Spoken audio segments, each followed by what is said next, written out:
ಗಂಡ ಇಲ್ಲದಿದ್ದಾಗ ಎಂಟ್ರಿ ಕೊಡುತ್ತಿದ್ದ ಗಂಡನ ಸ್ನೇಹಿತ. ಆದ್ರೆ ಆ ದಿನ ಏನಾಯ್ತು ನೋಡಿ. ಭಿಕ್ಷುಕಿಯಂತ ಕಾಲ್ನಿಂದ ಒದ್ದ ಲೇಡಿ ಪೊಲೀಸ್. ಸತ್ಯ ಗೊತ್ತಾದಾಗ ಪೊಲೀಸ್ಗೆ ಹುಚ್ಚೆ ಹಿಡಿದಿತ್ತು.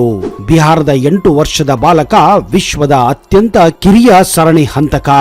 ಹೌದು, 8 ವರ್ಷದ ಬಾಲಕ ವಿಶ್ವದ ಅತ್ಯಂತ ಸೀರಿಯಲ್ ಕಿಲ್ಲರ್ ಆಗಿದ್ದು ಹೇಗೆ? ಹೆಸರು ಅಮರ್ಜಿತ್ ಸದಾ. ವಯಸ್ಸು ಕೇವಲ 8. ಆದ್ರೆ ವಿಶ್ವದ ಅತ್ಯಂತ ಕಿರಿಯ ಸೀರಿಯಲ್ ಕಿಲ್ಲರ್ ಅನ್ನೋ ಕುಖ್ಯಾತಿ ಪಡೆದಿದ್ದಾನೆ. ಆಟ ಪಾಠ ಅಕ್ಕರೆ ಆರೈಕೆಯಲ್ಲಿ ಬೆಳೆಯಬೇಕಾಗಿದ್ದ ಅಮರ್ಜಿತ್ ಸದಾ 8ನೇ ವಯಸ್ಸಿನಲ್ಲಿ ಗರಿಷ್ಠ ಹತ್ಯೆ ಮಾಡಿ ಸೀರಿಯಲ್ ಕಿಲ್ಲರ್ ಆಗಿದ್ದು ನಿಜಕ್ಕೂ ಒಂದು ಅಚ್ಚರಿಯ ಸಂಗತಿಯೇ. ಅಮರ್ಜಿತ್ ಸದಾ ಇತಿಹಾಸ ಪುಟ ತೆರೆದಾಗ ಭಯಾನಕ ಕಥೆಗಳು ಒಂದೊಂದಾಗಿ ಹೊರಗೆ ಬಿದ್ದಿವೆ. 8ನೇ ವಯಸ್ಸಿಗೆ 3 ಹತ್ಯೆ ಮಾಡಿ ಮತ್ತಷ್ಟು ಬಲಿಗಾಗಿ ಕಾಯುತ್ತಿದ್ದ ಈತನ ವಿಚಾರಣೆ ಕೂಡ ಪೊಲೀಸರನ್ನ ದಂಗುಬಡಿಸಿತ್ತು. ಬಿಹಾರದ ಮುಷಾಹರ್ ಎಂಬಲ್ಲಿ 1988ರಲ್ಲಿ ಹುಟ್ಟಿದ ಅಮರ್ಜಿತ್ ಮೊದಲ ಹತ್ಯೆಯನ್ನ 2006ರಲ್ಲಿ ಮಾಡಿಬಿಟ್ಟಿದ್ದ. ಎಲ್ಲರೊಂದಿಗೆ ಬರೆಯುವ ಜಾಯಮಾನ ಈತನಿಗೆ ಇರಲಿಲ್ಲ. ಗೆಳೆಯರು ಇರಲಿಲ್ಲ, ಗೆಳತಿಯರು ಇರಲಿಲ್ಲ, ಮಾಡಿಕೊಳ್ಳುವ ಮನಸ್ಸು ಅಮರ್ಜಿತ್ಗೂ ಕೂಡ ಇರಲಿಲ್ಲ. ಮರಹತ್ತುವುದು, ಗ್ರಾಮದಲ್ಲಿ ತಿರುಗಾಡುವುದೇ ಈತನ ಬಾಲ್ಯದ ಆಟಗಳಾಗಿದ್ದವು. ಅಮರ್ಜಿತ್ ಪೋಷಕರ 2ನೇ ಮಗು ಪಡೆದ ಬಳಿಕ ಬದುಕು ಮತ್ತಷ್ಟು ದುಸ್ತರವಾಗಿ ಹೋಗಿತ್ತು. ಮೊದಲೇ ಅಮರ್ಜಿತ್ ಕಡೆ ಗಮನ ಕೊಡಲು ಪೋಷಕರಿಗೆ ಸಾಧ್ಯವಾಗಿರಲಿಲ್ಲ.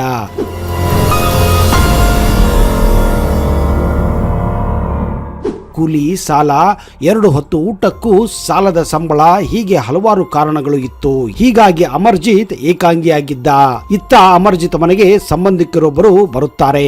ಸಂಬಂಧಿ ತಮ್ಮ 6 ವರ್ಷದ ಮಗಳ ಜೊತೆ ಆಗಮಿಸಿದ್ದರು. ಮರುದಿನ ಅಮರ್ಜಿತ್ ಪೋಷಕರ ಜೊತೆ ಪಟ್ಟಣಕ್ಕೆ ಅವರು ತೆರಳಿದ್ದರು. ಆ ವೇಳೆ ಅಮರ್ಜಿತ್ ತನ್ನ ಸ್ವಂತ ತಂಗಿ ಹಾಗೂ ಸಂಬಂಧಿಕರ 6 ವರ್ಷದ ತಂಗಿಯನ್ನ ನೋಡಿಕೊಳ್ಳಲು ಅವರ ತಂದೆ ತಾಯಿ ಸೂಚಿಸುತ್ತಾರೆ.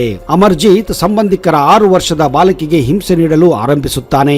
ಆಕೆ ಅಳುವುದನ್ನ ನೋಡಿ ಅತೀವ ಸಂತಸ ಪಡುತ್ತಾನೆ. ಅಷ್ಟೇ ಆಗಿದ್ದರೆ ಸೀರಿಯಲ್ ಪಟ್ಟ ಅವನಿಗೆ ಬರುತ್ತಿರಲಿಲ್ಲ. ಆದ್ರೆ ಅಮರ್ಜಿತ್ 8ನೇ ವಯಸ್ಸಿಗೆ ಸೈಕೋ ಆಗಿ ಪರಿವರ್ತನೆಗೊಂಡಿದ್ದ. ಕೊಲೆ ಮಾಡಬೇಕೆಂಬ ಚಟ ಹಾಗೂ ಹಠ ಅವನಲ್ಲಿ 2 ಇತ್ತು. ಹೀಗಾಗಿ 6 ವರ್ಷದ ಬಾಲಕಿಯನ್ನ ಕತ್ತು ಹಿಸುಕಿ ಕೊಂದು ಬಿಟ್ಟಿದ್ದ. ಬಳಿಕ ಪಕ್ಕದ ಕಾಡಿನಲ್ಲಿ ಆಕೆಯ ದೇಹ ಸುಟ್ಟು ಹಾಕಿದ್ದ. ಈ ಕೊಲೆಯನ್ನು ತಾನು ಮಾಡಿರುವುದಾಗಿ ಒಪ್ಪಿಕೊಳ್ಳುತ್ತಾನೆ. ಆದ್ರೆ ಪೋಷಕರು ಹಾಗೂ ಆ ಸಂಬಂಧಿಕರು ಪೊಲೀಸರಿಗೆ ಹೇಳುವ ಪ್ರಯತ್ನ ಮಾಡುವುದಿಲ್ಲ. ಕೆಲ ದಿನಗಳ ಬಳಿಕ ಎಲ್ಲರೂ ಮಲಗಿದ್ದರು. ಅಮರ್ಜಿತ್ ಅಮ್ಮನ ಪಕ್ಕದಲ್ಲಿ ಮಲಗಿದ್ದ ತನ್ನ ಪುಟಾಣಿ ಕಂದನ ಎತ್ತಿ ಕೊಂದೇ ಬಿಟ್ಟಿದ್ದ. ಚೀರಾಟಕ್ಕೆ ಎದ್ದ ತಾಯಿಗೆ ಮಗುವನ್ನು ಬದುಕಿಸಲು ಕೂಡ ಸಾಧ್ಯವಾಗುವುದಿಲ್ಲ. ಅಷ್ಟರಲ್ಲಿ ಅಮರ್ಜಿತ್ ತನ್ನ ತಂಗಿಯ ಕಥೆಯನ್ನ ಮುಗಿಸಿ ಹಾಕಿದ್ದ. ಕಾರಣ ಕೇಳಿದ್ರೆ ಸುಮ್ಮನೆ ಕೊಂದೆ, ನನಗೆ ಕೊಲ್ಲುವುದಂದ್ರೆ ಮಜಾ ಎಂದಿದ್ದ. ಈ ವಿಷಯವನ್ನು ಕೂಡ ಪೋಷಕರು ಪೊಲೀಸರಿಗೆ ಹೇಳುವುದಿಲ್ಲ. 2007ರಲ್ಲಿ ಅಮರ್ಜಿತ್ ಗ್ರಾಮದಲ್ಲಿ ಶಾಲೆ ಬಳಿ ತೆರಳುತ್ತಾನೆ. ಪುಟಾಣಿ ಮಕ್ಕಳು ಆ ಸಮಯದಲ್ಲಿ ಆಡುತ್ತಿದ್ದರು. ಶಿಕ್ಷಕರು ತಮ್ಮ ಕೆಲಸದಲ್ಲಿ ಮಗ್ನರಾಗಿದ್ದರು. ಶಾಲೆಗೆ ಆಗಮಿಸಿದ್ದ ಒಬ್ಬ ತಾಯಿ ತನ್ನ ತೋಳಲ್ಲಿ ಮಲಗಿದ್ದ 6 ತಿಂಗಳ ಮಗುವನ್ನ ಶಾಲೆಯಲ್ಲಿ ಮಲಗಿಸಿ ಯಾವುದೋ ಕಾರಣಕ್ಕೆ ಹೊರಗೆ ಹೋಗಿದ್ದಳು. ಮರಳಿ ಬಂದಾಗ ಆ 6 ತಿಂಗಳ ಮಗು ಕಾಣೆಯಾಗಿತ್ತು. ಶಾಲೆಯಲ್ಲಿ ಕೋಲಾಹಲವೇ ಎದ್ದಿತ್ತು. ಹುಡುಕಾಟ ನಡೆದಾಗ ಘಟನೆ ಬೆಳಕಿಗೆ ಬರುತ್ತದೆ. ಈ ಪ್ರಕರಣ ದಾಖಲಾಗಿ ಪೊಲೀಸರು ಮೊದಲು ಬಾರಿಗೆ ಅಮರ್ಜಿತ್ ಸದಾಗೆ ಸಮನ್ಸ್ ನೀಡುತ್ತಾರೆ. ವಿಚಾರಣೆ ಕೂಡ ಆರಂಭವಾಗುತ್ತದೆ. ಪೊಲೀಸರು ಗ್ರಾಮದ ಹಲವಾರನ್ನು ವಿಚಾರಣೆ ನಡೆಸುತ್ತಾರೆ. ಅಮರ್ಜಿತ್ ತನ್ನ ವಿಚಾರಣೆಯಲ್ಲಿ ಈ ಹಿಂದೆ ಮಾಡಿದ್ದ 2 ಕೊಲೆಗಳ ಬಗ್ಗೆಯೂ ಬಾಯಿ ಬಿಟ್ಟಿದ್ದ. ಕೇವಲ 8 ವಯಸ್ಸಿಗೆ 3 ಕೊಲೆ ಮಾಡಿ ಬಾಲಾಪರಾಧಿಯಾಗಿದ್ದ. ಕೋರ್ಟ್ ಈತನಿಗೆ ಚಿಕಿತ್ಸೆ ನೀಡಲು ವೈದ್ಯರನ್ನ ನೇಮಿಸುತ್ತದೆ. 2016ರಲ್ಲಿ ಅಮರ್ಜಿತ್ ಸದಾಗೆ 18 ವರ್ಷ ತುಂಬಿತ್ತು. ಇಷ್ಟೇ ಅಲ್ಲ, ಜೈಲಿನಿಂದ ಕೂಡ ಇವನು ಬಿಡುಗಡೆಯಾಗಿದ್ದ. ಆದ್ರೆ ಹೊಸ ಹೆಸರು, ಹೊಸ ವ್ಯಕ್ತಿಯಾಗಿ ಜೈಲಿನಿಂದ ಅಮರ್ಜಿತ್ ಹೊರಬಂದಿದ್ದ. ಇದೀಗ ಎಲ್ಲಿದ್ದಾನೆ, ಆತ ಏನು ಮಾಡುತ್ತಿದ್ದಾನೆ ಅನ್ನೋದು ಆತನ ಸಂಬಂಧಿಕರಿಗೆ ಹಾಗೂ ಅವನ ಕುಟುಂಬದವರಿಗೆ ಮಾತ್ರ ಗೊತ್ತು. ಆದ್ರೆ ಈಗಲೂ ಕೂಡ ಇವನು ಅಲ್ಲಲ್ಲಿ ಓಡಾಡಿಕೊಂಡು ಇದ್ದಾನೆಂದ್ರೆ ನಿಜಕ್ಕೂ ಅಚ್ಚರಿಯ ಸಂಗತಿಯೇ.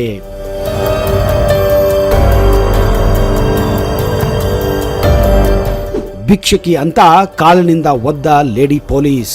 ಸತ್ಯ ಗೊತ್ತಾದಾಗ ಪೊಲೀಸರಿಗೆ ಹುಚ್ಚೆ ಹಿಡಿದಿತ್ತು. ಹೌದು, ಜೀವನದಲ್ಲಿ ಯಾವ ಸಮಯದಲ್ಲಿ ಯಾವ ರೀತಿ ಆಘಾತಗಳು ಆಗುತ್ತವೆ ಅನ್ನುವುದಕ್ಕೆ ಈ ಒಂದು ಘಟನೆಯ ಸಾಕ್ಷಿಯಾಗಿದೆ. ಮನುಷ್ಯ ಅಂದುಕೊಳ್ಳೋದು ಒಂದು, ಆಗೋದು ಒಂದು. ಹೆಜ್ಜೆ ಹೆಜ್ಜೆಗೂ ಜೀವನ ಸರ್ಪ್ರೈಸ್ಗಳನ್ನ, ಆಶ್ಚರ್ಯತೆಗಳನ್ನ ಕೊಡುತ್ತಾನೆ ಇರುತ್ತದೆ.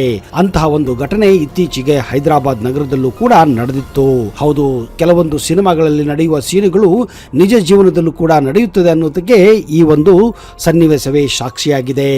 ಹೈದರಾಬಾದ್ನ ಅಮೀರ್ಪೇಟ್ ಬಳಿ ದಿನನಿತ್ಯ ಭಿಕ್ಷೆ ಬೇಡಲು ಬರುತ್ತಿದ್ದ ವಯಸ್ಸಾದ ಒಬ್ಬ ಮುದುಕಿಯನ್ನು ನೋಡಿ ಅಲ್ಲಿದ್ದ ಲೇಡಿ ಪೊಲೀಸ್ ಆ ಮುದುಕಿಗೆ ಅಲ್ಲಿ ಬರಬಾರದು ಮತ್ತು ಅಲ್ಲಿ ಬಂದು ಭಿಕ್ಷೆ ಬೇಡಬಾರದೆಂದು 2-3 ಬಾರಿ ತಾಕೀತು ಕೂಡ ಮಾಡುತ್ತಾಳೆ. ಆದರೆ ಅದೇನೋ ಗೊತ್ತಿಲ್ಲ, ಆ ಮುದುಕಿ ಮಾತ್ರ ಅದೇ ಜಾಗದಲ್ಲಿ ಭಿಕ್ಷೆಯನ್ನು ಬೇಡುತ್ತಿದ್ದಳು. ಇದರಿಂದ ರೋಸಿಗೆದ್ದ ಆ ಲೇಡಿ ಟ್ರಾಫಿಕ್ ಪೊಲೀಸ್ ಸುನಂದಾ ಸಿಟ್ಟು ಬಂದು ಅವಳನ್ನ ಅಲ್ಲಿಂದ ಎಬ್ಬಿಸಲು ಹೋಗುತ್ತಾಳೆ. ಎಷ್ಟು ನೂಕಿದರೂ ಕೂಡ ಆ ಮುದುಕಿ ಮಾತ್ರ ಆ ಟ್ರಾಫಿಕ್ ಸಿಗ್ನಲ್ ಬಿಟ್ಟು ಹೇಳುವುದಿಲ್ಲ. ಕೊನೆಗೆ ಅದೇನೋ ಸಿಟ್ಟು ಬಂತೋ ಗೊತ್ತಿಲ್ಲ, ಆ ಲೇಡಿ ಕಾನ್ಸ್ಟೇಬಲ್ ತನ್ನ ಕಾಲಿನಿಂದ ಆ ಮುದುಕಿಗೆ ಒದೆಯುತ್ತಾಳೆ. ಆ ಏಟಿಗೆ ಮುದುಕಿ ಮೂರ್ಛೆ ಹೋಗಿ ಬೀಳುತ್ತಾಳೆ. ಕೊನೆಗೆ ಆ ಲೇಡಿ ಪೊಲೀಸ್ ಆ ಮುದುಕಿ ಕೂಡುತ್ತಿದ್ದಂತಹ ಚೀಲವನ್ನೇ ಎತ್ತಿ ಬಿಸಾಕುತ್ತಾಳೆ. ಅದರಲ್ಲಿ ಕೆಲವು ನೋಟುಗಳಿದ್ದವು ಹಾಗೂ ಒಂದು ಹಳೆಯ ಫೋಟೋ ಕೂಡ ಇತ್ತು. ಆ ಫೋಟೋವನ್ನ ನೋಡಿದಂತಹ ಲೇಡಿ ಪೊಲೀಸ್ ನಿಜಕ್ಕೂ ಬೆಚ್ಚಿ ಬಿದ್ದಿದ್ದಳು.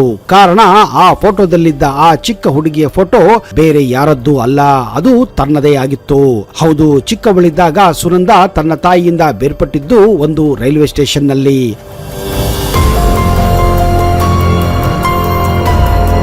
ಆಗಿನಿಂದ ಈವರೆಗೆ ತಾಯಿ ಮತ್ತು ಮಗಳು ಒಬ್ಬೊಬ್ಬರನ್ನ ಹುಡುಕಾಡುತ್ತಾ ಇದ್ದರು. ಆದರೆ ಈ ರೀತಿ ಕೊನೆಗೆ ಇಬ್ಬರು ಸಿಗುತ್ತಾರೆ ಅಂತ ಜೀವನದಲ್ಲಿ ಅವರು ಅಂದುಕೊಂಡಿರಲಿಲ್ಲ ಅಂತ ಸುನಂದಾ ಹೇಳಿಕೊಂಡಿದ್ದಾರೆ. ವಿಷಯ ಗೊತ್ತಾಗುತ್ತಿದ್ದ ಹಾಗೆ ಮೂರ್ಛೆ ಹೋಗಿದ್ದ ತನ್ನ ತಾಯಿಯನ್ನ ಎತ್ತುಕೊಂಡು ಹೋಗಿ ಆಸ್ಪತ್ರೆಗೆ ಸೇರಿಸಿ ತಾಯಿಯಲ್ಲಿ ಕ್ಷಮೆ ಕೇಳಿದ್ದಾಳೆ. ಹಾಗೂ ನಡೆದ ವಿಷಯವನ್ನೆಲ್ಲ ಹೇಳಿದಾಗ ಇಬ್ಬರು ತಾಯಿ ಮತ್ತು ಮಗಳು ಅಪ್ಪಿಕೊಂಡು ಕಣ್ಣೀರು ಹಾಕಿದ್ದಾರೆ.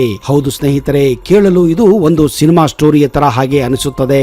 ಸುನಂದಾ 8 ವರ್ಷದವಳಿದ್ದಾಗ ಗುಂಟೂರಿನಿಂದ ವಿಜಯವಾಡಗೆ ಹೋಗುವಾಗ ಮಧ್ಯೆ ಒಂದು ರೈಲ್ವೆ ಸ್ಟೇಷನ್ ನಲ್ಲಿ ನೀರು ತುಂಬಿಕೊಳ್ಳಲು ಸುನಂದಾ ತಾಯಿ ಶಶಿಕಲಾ ಕೆಳಗೆ ಸ್ಟೇಷನ್ಗೆ ಇಳಿದಿದ್ದಳು. ಆದ್ರೆ ಶಶಿಕಲಾ ನೀರು ತುಂಬುವಷ್ಟರಲ್ಲಿ ಆ ಟ್ರೈನು ಅಲ್ಲಿಂದ ಹೋಗಿಬಿಟ್ಟಿತ್ತು. ಮಗಳು ಮಾತ್ರ ಟ್ರೈನಿನಲ್ಲಿ ಇದ್ದಳು. ಶಶಿಕಲಾ ಸ್ಟೇಷನ್ ನಲ್ಲಿ ಉಳಿದು ಬಿಡುತ್ತಾಳೆ. ಆ ಸಮಯದಲ್ಲಿ ಫೋನಿನ ವ್ಯವಸ್ಥೆ ಕೂಡ ಇರಲಿಲ್ಲ. ಪೊಲೀಸ್ ಕಂಪ್ಲೇಂಟ್ ಕೊಟ್ಟರು ಕೂಡ ಮಗಳು ಮಾತ್ರ ಸಿಗುವುದಿಲ್ಲ. ಮುಂದೆ ಯಾರೋ ಒಬ್ಬ ಪುಣ್ಯಾತ್ಮನಿಗೆ ಸಿಕ್ಕಂತಹ ಸುನಂದಾ ಅವಳನ್ನ ಓದಿಸಿ ಬೆಳೆಸಿ ಟ್ರಾಫಿಕ್ ಪೊಲೀಸನ್ನಾಗಿ ಮಾಡುತ್ತಾನೆ.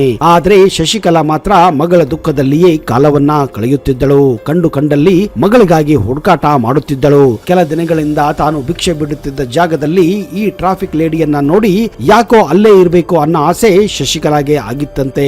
ಇದೇ ಕಾರಣ ಪದೇ ಟ್ರಾಫಿಕ್ ಲೇಡಿ ಎಷ್ಟು ಹೇಳಿದರೂ ಕೇಳದೆ ಅಲ್ಲೇ ಬಂದು ಕುಳಿತುಕೊಳ್ಳುತ್ತಿದ್ದಳು. ಇದನ್ನೇ ಆಂಗ್ಲ ಭಾಷೆಯಲ್ಲಿ ಹೇಳುತ್ತಾರೆ, ಇದಕ್ಕೆ 6th ಸೆನ್ಸ್ ಅಂತ.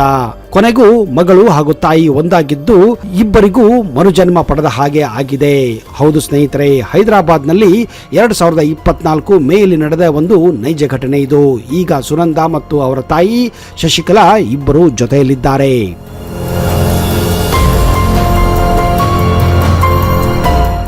ಗಂಡ ಇಲ್ಲದಿದ್ದಾಗ ಮನೆಗೆ ಎಂಟ್ರಿ ಕೊಡುತ್ತಿದ್ದ ಗಂಡನ ಸ್ನೇಹಿತ. ಆದ್ರೆ ಒಂದು ದಿನ ಏನಾಯ್ತು ನೋಡಿ. ಹೌದು, ಇತ್ತೀಚೆಗೆ ಅನೈತಿಕ ಸಂಬಂಧಗಳು, ಅಕ್ರಮ ಸಂಬಂಧಗಳು ಅತಿಯಾಗಿ ಹೋಗಿವೆ. ಇದಕ್ಕೆ ಮುಖ್ಯ ಕಾರಣ ನೀವು ಬಳಸುತ್ತಿರುವ ಆ ಮೊಬೈಲ್ ನಲ್ಲಿ ಇರುವ ಸೋಷಿಯಲ್ ಮೀಡಿಯಾಗಳು. ಇನ್ಸ್ಟಾಗ್ರಾಮ್, ವಾಟ್ಸ್ಆಪ್, ಫೇಸ್ಬುಕ್ ಇಂತಹ ಅನೇಕ ಆಪ್ಗಳು ಇಂತಹ ಅನೈತಿಕ ಸಂಬಂಧಗಳ ತಾಣಗಳಾಗಿ ಹೋಗಿವೆ. ಅಂತಹದೇ ಒಂದು ಘಟನೆ ಇತ್ತೀಚೆಗೆ ಫ್ರಾನ್ಸ್ನ ಪ್ಯಾರಿಸ್ನಲ್ಲಿ ನಡೆದಿದೆ. ಜೂಲಿಯನ್ ಹಾಗೂ ಮೈಕಲ್ ಇಬ್ಬರು ಸ್ನೇಹಿತರು. ತಮ್ಮಿಬ್ಬರ ಫ್ಯಾಮಿಲಿ ಅಂದ್ರೆ ಹೆಂಡತಿ ಮಕ್ಕಳನ್ನ ಸೇರಿಸಿ ಒಂದು ವಾಟ್ಸ್ಆಪ್ ಗ್ರೂಪ್ ಅನ್ನ ಜೂಲಿಯನ್ ಮಾಡಿಕೊಂಡಿದ್ದ. ಆದ್ರೆ ಮೈಕಲ್ ಜೂಲಿಯನ್ ಹೆಂಡತಿ ನತಾಶಾ ನಂಬರ್ ಬಳಸಿಕೊಂಡು ಅವಳನ್ನ ಪ್ರೈವೇಟ್ ಆಗಿ ಮೆಸೇಜ್ ಮಾಡಲು ಪ್ರಾರಂಭಿಸುತ್ತಾನೆ. ಈ ಮೆಸೇಜ್ಗಳು ದಿನಗಳದಂತೆ ರೊಮ್ಯಾಂಟಿಕ್ ಮೆಸೇಜ್ಗಳಾಗುತ್ತವೆ. ಆಮೇಲೆ ಇಬ್ಬರ ನಡುವೆ ಪ್ರೀತಿ ಹುಟ್ಟುತ್ತದೆ. ಜೂಲಿಯನ್ ಹಾಗೂ ಮೈಕಲ್ ಇಬ್ಬರು ಒಂದೇ ಆಫೀಸ್ನಲ್ಲಿ ಕೆಲಸ ಮಾಡುತ್ತಿದ್ದರು. ಜೂಲಿಯನ್ ಆಫೀಸಿಗೆ ಬರುತ್ತಿದ್ದ ಹಾಗೆ ಮೈಕಲ್ ತನಗೆ ಮನೆಯಲ್ಲಿ ಅರ್ಜೆಂಟ್ ಕೆಲಸ ಇದೆ ಅಂತ ಜೂಲಿಯನ್ ಮನೆಗೆ ಹೋಗಿ ಅವನ ಹೆಂಡತಿ ಜೊತೆ ಚಕ್ಕಂದ ಆಡುತ್ತಿದ್ದ.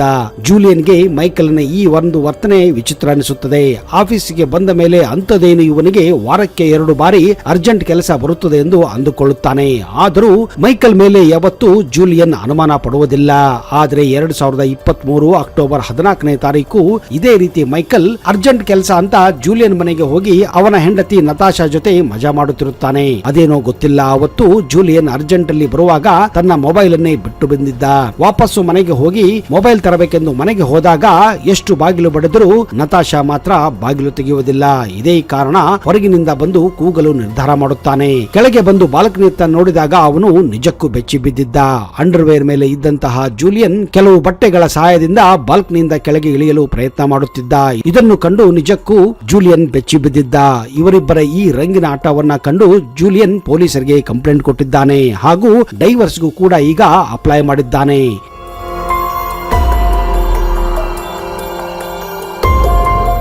ನೋಡಿದಿರಾ ಸ್ನೇಹಿತರೆ, ಈ ಮೊಬೈಲ್ ಮಾಡಿದ ಕರಾಮತ್ತು ಸಂಬಂಧಗಳನ್ನೇ ಹಾಳು ಮಾಡುತ್ತಿದೆ ಅನ್ನೋದರಲ್ಲಿ ದೂಸರಾ ಮಾತಿಲ್ಲ.